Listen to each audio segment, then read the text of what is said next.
Saludos, señor tutor. Mi nombre es Juan Pablo Ayala, estudiante de Ingeniería Electrónica. El presente video es con el fin de dar cumplimiento a la práctica 2 de la actividad de software para ingeniería, en donde cual se pide que debemos realizar un instrumento virtual que genere una matriz cuadrada de números aleatorios de orden m en un rango de números terminados por el usuario. Dicha matriz debe descomponerla en dos vectores, uno de números mayores que n y otro de números menores que n, donde n igualmente lo determina el usuario, al igual que la definición de la impresión ascendente o descendente de los vectores.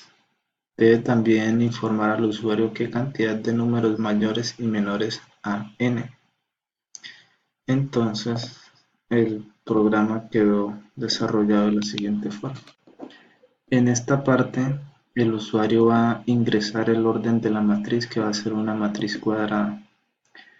En esto, entonces ingresa el número menor con el rango de números con que se va a llenar la matriz, el número menor, y el mayor dentro de ese rango se va a llenar la matriz. Y acá, comparar el número de n, entonces es el número que se va a utilizar para hallar los números mayores y menores a partir de este número. Bueno, aquí se muestran los vectores con los números mayores y menores de este número. En esta parte nos va a mostrar los totales de números menores que hay y números mayores que hay de n. Vamos a ejecutar el programa. Orden de la matriz 3. Voy a poner una matriz de 3 por 3. El número menor sería el 2. El número mayor sería el 9. Comparar con un 5. Le damos OK para llenar la matriz. Ya después de tener la matriz llena, entonces podemos ver los vectores comparados. Entonces mostramos los vectores si deseamos que sean ascendentes o descendentes. Igual te damos OK y ahí el programa nos muestra nuestros vectores.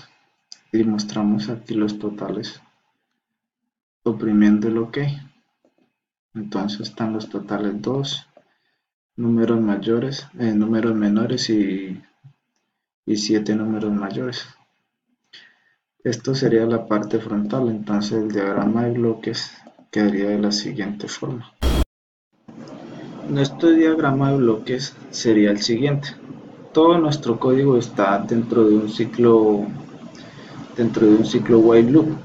Y entre esos ciclos tenemos otros ciclos. En este caso, son un case structure, un ciclo case, otro case. Y aquí tenemos dos ciclos while loop, for loop, perdón, anidados para generar nuestra matriz en dos dimensiones. Bueno, primero que todo, aquí este controlador lo que permite es ingresar al usuario el orden de la matriz. Bueno, él ingresa el orden de la matriz y este while loop me va a generar la matriz con los números aleatorios, teniendo en cuenta con nuestra función random, que es la de generar los números aleatorios, pero estos dos controladores le indican a la función random que los números que ella genere no tienen que ser menores ni mayores dentro de este rango establecido acá. Entonces, eso es lo que se hace para llenar mi matriz con los números aleatorios. Y este comando llenar m es un comando booleano que me va a permitir accionar el llenado de esta matriz luego de haber ya ingresado estos datos acá. Nos oprimimos OK y nuestra matriz se va llenando. Se llena. Por ejemplo, bueno, ponemos 0. Vamos aquí. Entonces, si nosotros oprimimos OK, va a aparecer nuestra matriz de orden 5 por 5. Y de una vez llena porque ya ingresé, ya tenía los valores. La segunda parte sería la creación de los vectores, que fue diseñada de la siguiente forma. Bueno, entonces la parte de mostrar los vectores nos quedaría de la siguiente forma. Tenemos una variable local aquí que lo que nos permite hacer es tomar los datos de este array, y con esta función llamada reshape lo que vamos a hacer es convertir la matriz en un vector.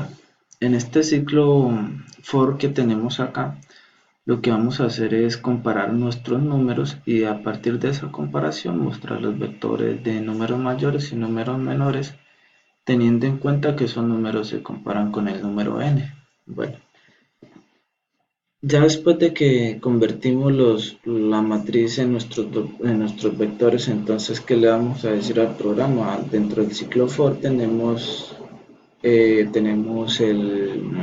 comparador, por decirlo así, que es el que nos va a permitir formar estos vectores. Entonces, si los números son mayores o iguales a, a, a este número, al número n, al número ingresado por el usuario para comparar los vectores, entonces él nos los va a arrojar si son mayores o iguales. Nos los va a arrojar al vector de números mayores o iguales de n, que es este. Y si no, con esta condición nos los va a arrojar a los números menores de n, que de esta parte de n, que es nuestro punto a partir para hallar nuestros vectores mayores y menores. Ya después de haber evaluado nuestros números, entonces tenemos aquí un control booleano que es el que le permite en esta parte al usuario definir si quiere este vector de forma ascendente o de forma descendente, igual en el vector de números mayores. Bueno, ¿cómo funciona acá? Nuestra entrada booleana se entra a un case que tiene falso y verdadero. Eh, cuando, cuando nosotros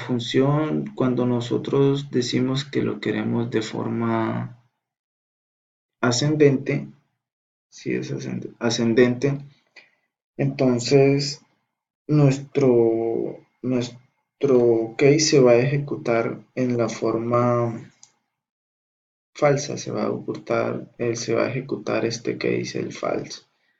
Entonces, ¿qué nos hace que se muestren los números ascendentes? Lo que hace que nos muestren esos números ascendentes son esta función que tenemos acá, que es la que nos permite mostrar los números en el vector de forma ascendente a descendente, bueno, tiende a ser.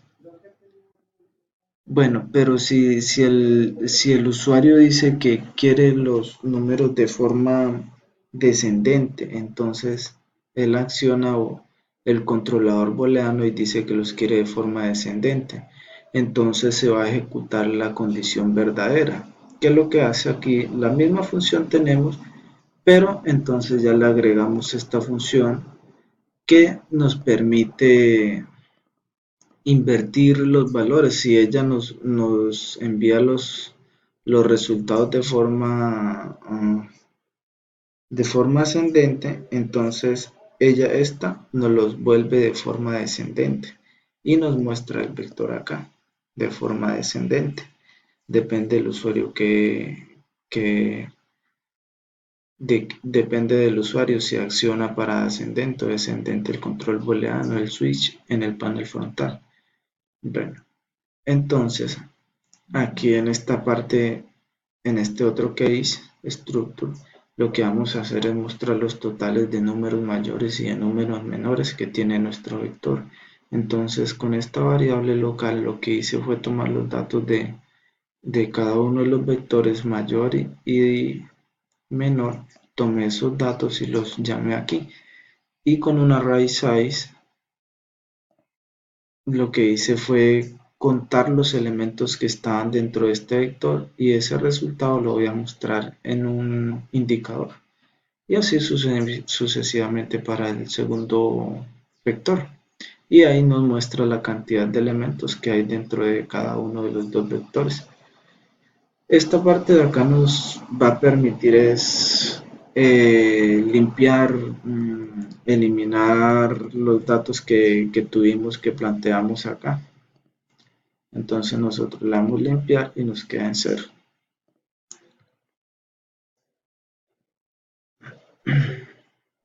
Eh, Eso era todo. Muchas gracias en el tutor. Espero haya quedado de la mejor forma.